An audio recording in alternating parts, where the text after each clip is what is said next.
আর কাকে জিজ্ঞেস তো করবো বটে আমি।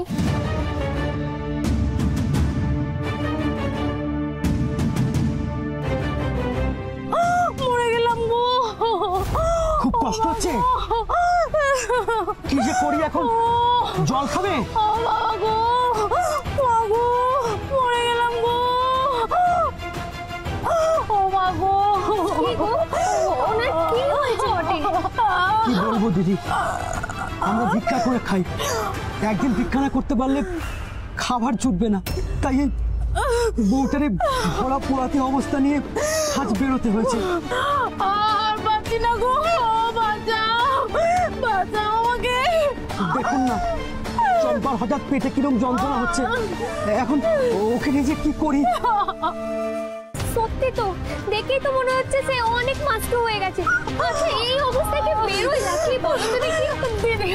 দিদি ও তোমার পায়ে পড়ি, আমাকে বাঁচাও, আমার সন্তানটাকে বাঁচাও দিদি।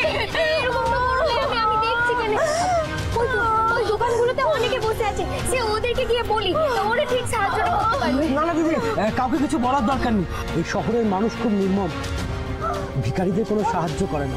তারপর দেখছেন না চারিদিকে পুলিশ কিরকম ঘুরে বেড়াচ্ছে, জিজ্ঞাসাবাদ করছে, আমাদেরকেও জিজ্ঞাসাবাদ করতে পারে। এই তো অবস্থা, এর মধ্যে আমাদের যদি আবার জেরা করে তাহলে আমার বোনটা মরে যাবে। সে তো ঠিক কথাটাই বলেছে, এই অবস্থাটাতে যত তাড়াতাড়ি সম্ভব হাসপাতালে নিয়ে যেতে হবে।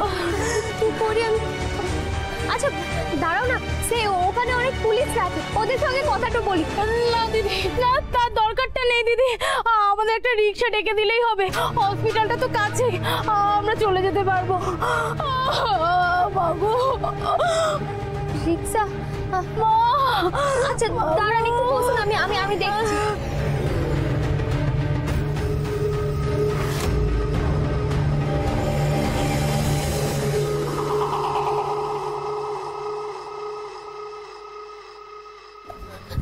বলছি যে কাকা, একটু হাসপাতালটাতে যেতে হবে, বড্ড জরুরি আছে।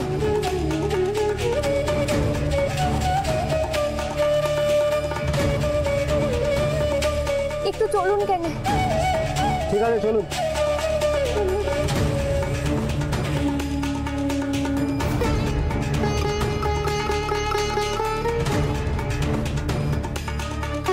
আসুন আসুন আসুন, এদিকে আসুন।